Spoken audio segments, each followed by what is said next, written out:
Сегодня я нахожусь в музее леса Республики Саха-Якутия, и со мной заслуженный работник народного хозяйства Олесов Вячеслав Степанович. Он же является ветераном лесной отрасли Якутии. И у нас тема сегодня разговора — как работало лесное хозяйство в те года. Ну и поскольку мы находимся в музее, конечно, несколько слов надо сказать, что лесное хозяйство в республике образовано в 1939 году, 14 февраля указами там народных комиссаров Якутской ССР, да, создан вот этот орган. Ну, сперва было их немного, там до 500 человек количество. Первым руководителем был Константин Георгиевич Аникин. Мы преклоняемся перед этим человеком. Он приехал с далекой России. Он знал, как себя вести в лесном хозяйстве, как вести себя с начальством того времени. Постепенно шло большое развитие. Когда я пришел на службу после окончания техникума, это в 1979 году прошлого века, я был просто инженером производственно-технического отдела и занимался снабжением, да, лесного хозяйства. А руководил нашим ведомством Василий Павлович Загайнов, заслуженный лесовод России. И здесь что хотелось бы подчеркнуть-то? В то время в советском государстве было 15 республик, Гослесхоз СССР. А под ним вот в нашей Российской Федерации был Министерство лесного хозяйства Российской Федерации. 28 лесхозов тогда были в ведомстве у Василия Павловича, работали. И работающих было в отрасли 1800 человек. Из них промышленной деятельностью занималось 10 лесхозов. Да? Это до 10 тысяч кубов полезного пиломатериала, выходцев от санитарных рубок, а не рубок главного пользования. 28 лесхозов канули в лету, создали, сейчас уже увеличили, на севере там 25 лесничеств. Лесничество — это единица, которая подчиняется кому-то и чему-то, и обязана осуществить те мероприятия, которые разделили управленческую и хозяйствующую деятельность законом. Убрали наши пилорамы, мы сегодня ни веников банных не вяжем, ни ручек, топоров, кайловищ, там, раньше было лопаты даже, черенки делали лесхозы. Но сегодня этого нету, убрали все вот эти промышленные, давайте создадим хозяйствующий субъект. А лесничество, основной момент, я полагаю, что оно должно быть во главе вся этого угла. Но получилось так, что сегодня эти 25 лесничеств в районах, и то не во всех 35, так?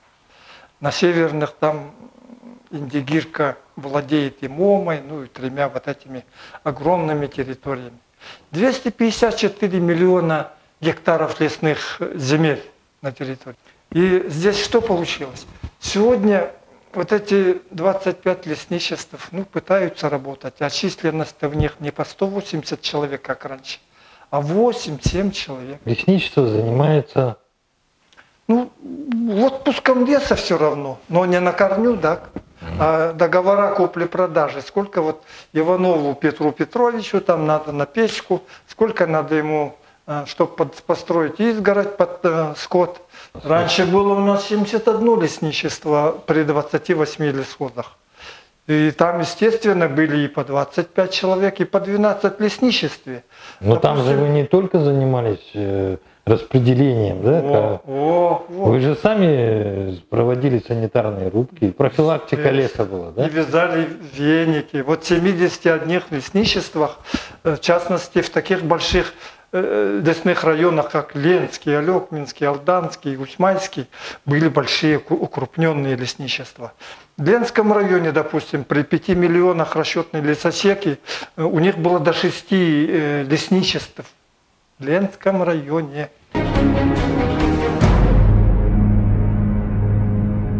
Лесничество — это они занимаются территорией там, где находится в их подчинении лес, да? А дальше как идет сейчас? Кто тушит, кто следит за вообще лесом, кроме лесничества? В 24 отделениях работало 1200 этих парашютистов, десантников, пожарных, на которых мы Богу молились, надеялись на них. Это от Парижа до Находки как бы были 24 авиаотделения, до Ленска. И там сидели великолепно подготовленные, имеющие оснащение парашютисты пожарные и десантники на вертолет. И широко их используя, мы имели возможность выходить из положения на малых площадях горимости. Всего работающих в отрасли в авиалесохране, лесхозах, в управленческих этих 4500 было человек на территории вот республики, да? На севере, естественно, меньше их было. А где, вот как говорил лесничество, 6 штук в Ленске, там было это больше 200 человек работало в лесхозе. А в авиаотделении отдельном, федеральном, тоже работало энное количество, ну 60 там, или сколько-то таких полезных, скажем, тушителей лесных пожаров. Чем они были оснащены? Вот вы так рассказываете, что получается основной метод прогнозирования пожаров, тогда все-таки была авиация. Нет, не прогнозирование пожаров. Значит, давайте... Но обнаружение. Обнаружение, да. Делилась зона наземная, это 4,5 миллиона. И остальные вот из 109, да, приходились на авиационную зону. Период высокой горимости, период высоких температур было 5-кратное патрулирование вот этих самолетов, вертолетов, да? И они, естественно, обнаруживали на малых площадях эти пожары, нежели сейчас. И опять же, вот таким образом удавалось нам в корне брать вот этим парашютистам пожарным, спасать лесные ресурсы в самом начале горения, а не потом, когда тысячники сейчас. Я не знаю, как бороться сейчас. Вот идет шквал огня, и что с ним делать? И самое главное здесь, ведь встречный пал только помогал. И взрывчатые материалы, которые тогда государство разрешало и хранить, и перевозить, и использовать. А сегодня ты попробуй это все использовать, а так, вдруг и сразу. Ого, ты без разрешения ведомств этих не потащишь его в лес, даже при наличии. А ведь это спасало в трудное время. В гористых местностях Алданского района, Нюрингри только выходили, и в Кобяйском районе, где вот сейчас лопатами ходят, только выходили выпылками вот этими, пожарными вездеходами протаптывая, и отжигая от него в сторону пожара огненным методом, да, ну, спасая лес. Сегодня идет речь о верховых пожарах. Это идет, ну как его можно отжечь с земли, чтобы он туда поднялся? Это невозможно сделать. Раньше были и огнеметы, ведь надо отойти на правильное расстояние, взять естественный барьер, ручей, озеро там, от чего-то, да, и начинать уже палить на верхушке, чтобы он туда пошел. Вот это был эффект. Это было 2 пожара, как хлопнет. И сразу хлопок и тишина. Ну а карауливание это тоже надо было делать.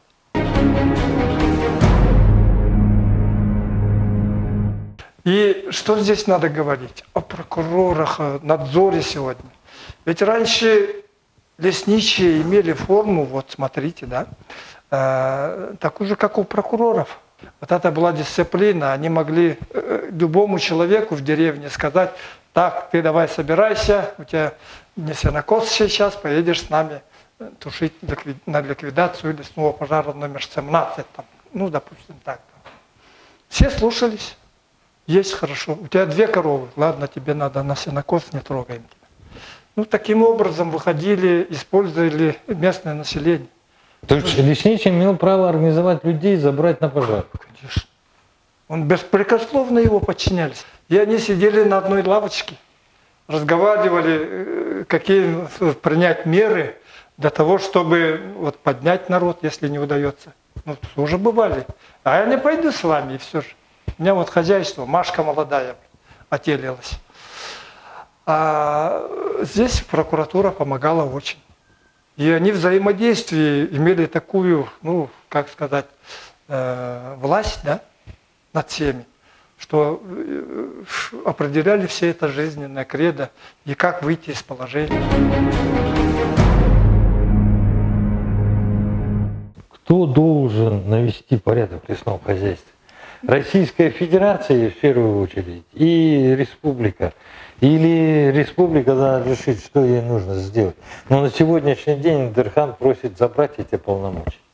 Переработки леса у нас практически нет. Здесь нету. Лесничество финансово не обеспечено под профилактику охраны леса. В достаточном уровне не обеспечен. И 8 человек на одном лесничестве, ну извините, на миллион. В которую может войти Финляндия, да? И при этом на лесничество возлагает такие вещи, как... Те старые задачи все, никто их не снимал, понимаете? И лесничество, оказывается, виновато еще в том, что у нас пожары. Я правильно сказал? Ну, практически так уже обвиняют, что он виноват, допустил на большой территории горимость. А что он должен был делать? Вот понять не могу. Никто же не может на этот вопрос ответить. Значит, Российская Федерация, сама в корне изменив законодательство, должна взять в свои руки вот эти полномочия и обеспечить должным образом ведение лесного хозяйства, охрану его и защиту лесов, в том числе и от пожаров. В том числе только. Они не должны допускаться до таких уровней. И бороться, значит, с лесозащитой, обеспечить лесоустройство.